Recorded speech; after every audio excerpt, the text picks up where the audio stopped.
Hello and welcome to the first episode of our new build series. Today I will show you the first steps in building a wide rear wheel arch. Many in the BMW E30 scene might know the problem, but for those who don't know, I will explain it to you. If you're trying to fit 16-inch wheels on a BMW E30, in particular the facelift one with the lower rear wheel arches, at the back you either have the wheel flush and an extreme raked stance, or the wheel tucked inside the wheel arch. At the front, however, the car does not come low enough. The car will hit the ground before the stance and the fitment looks right. So now our goal is to raise the rear wheel arch that the E30 still rolls on zero, as you can see here, and the rim is still flush with the wheel arch. At the front, however, we want to do the opposite. We want to lower the edge about 10 millimeters, so the E30 still has a minimal raked stance, but a perfect matching fitment front to back. That's what we think is the perfect stance fitment on a BMW E30 with 16-inch wheels. So now I don't want to continue standing in front of the camera. Now you can see what I did to get to this point, and I'll comment on it.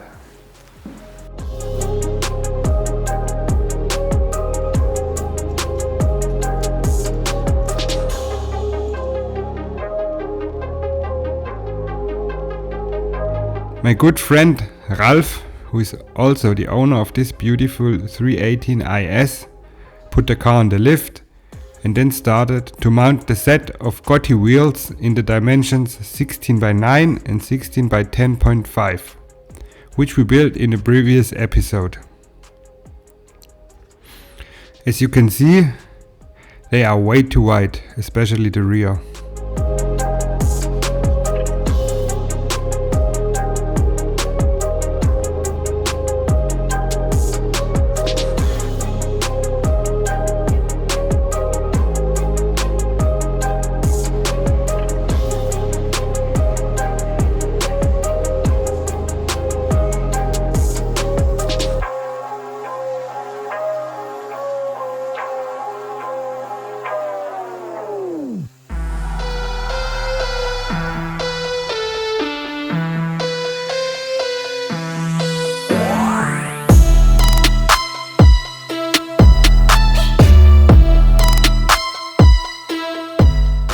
With no brake, he removed the front fenders and stripped the paint off, while I started to cut out the outer rear wheel arch section of the side panel.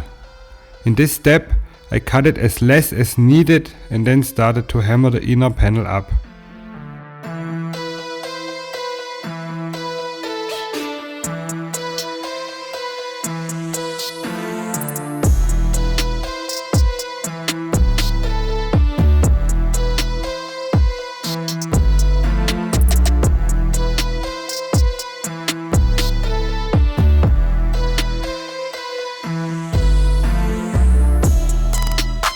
In this first step, the goal is to fit the wheel onto the car to get to the point where you can put the car on the ground with zero pressure in the air ride system, to have the first view of what we have to deal with.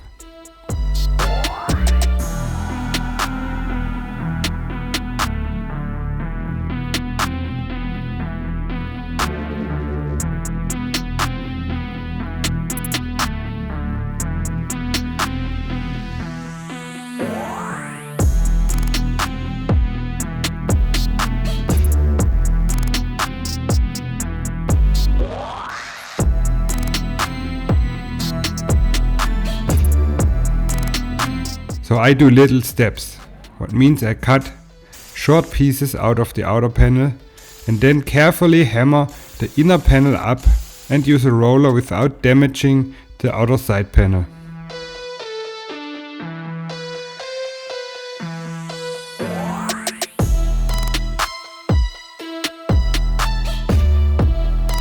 I do this slowly and repeat the process as long as it takes till the wheel fits without touching the inner panel. Then I take a hand anvil to stretch the material and make it as smooth as possible.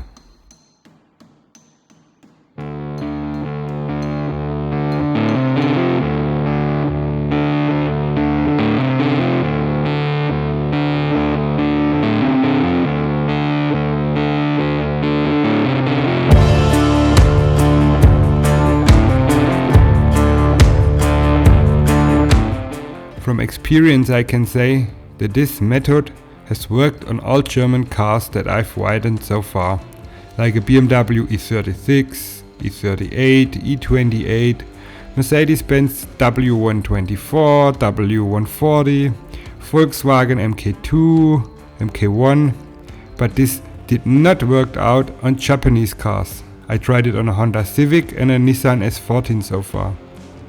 Somehow the sheets are deep drawn differently during the production process at the German sheet metal suppliers, which means the inner wheel arch was torn apart before I could hammer it high enough.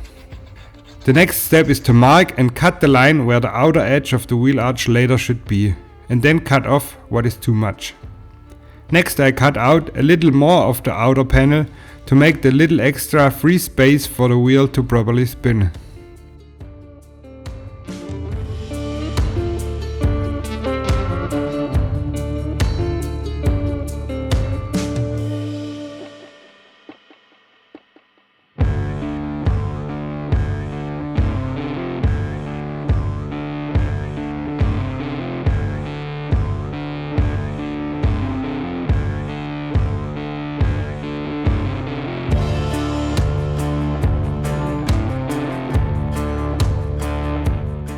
Now that everything was in final position, I started to create the new line of the wheel arch by using a piece of paper, in this case a calendar sheet.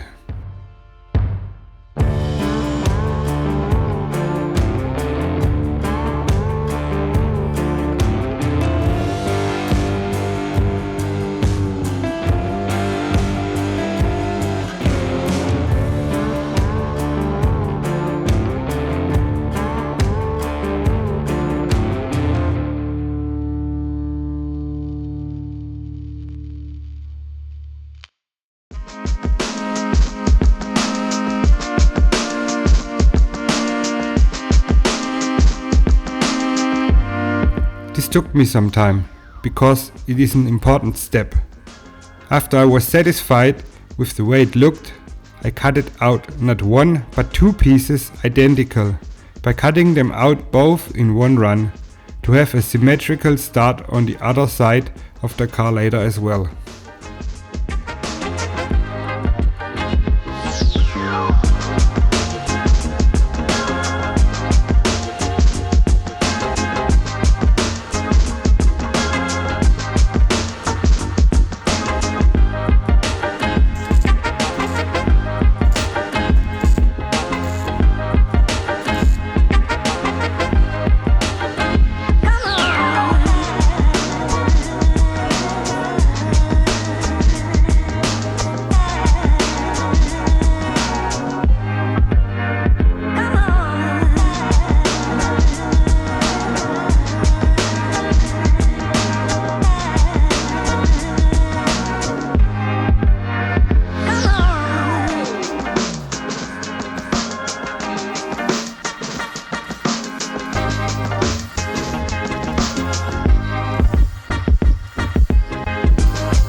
Then it was finally time to do the first welds.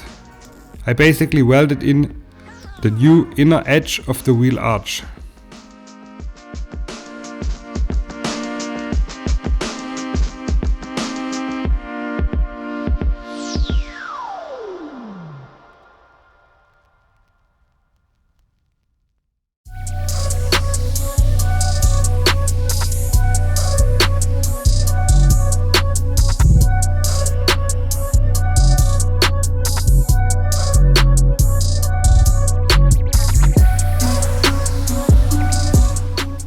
Then I took the calendar sheets again to make a template which helped me to transfer the final cutout line to the other side of the car. This saves a lot of time to not do the step-by-step cutout and hammering process on the other side all over again. I made some reference point to measure in the template on the other side by using the door and the taillight gap as reference point.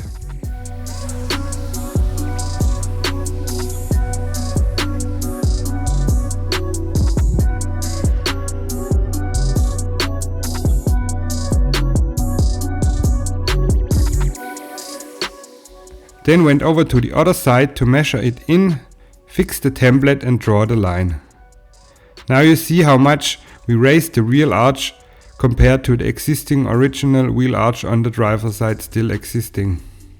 I cutted out the useless piece in one cut instead of hammering step by step for 10 hours like on the other side. The rest on the driver's side was the same as you just saw. That's why I did it off camera.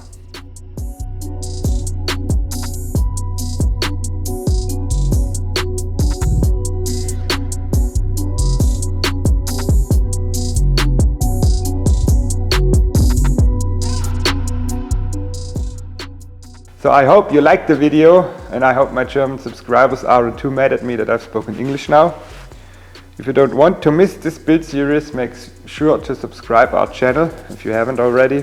In the next episode I will show you how I built the main outer sheet metal area, so make sure to stay tuned. Bye.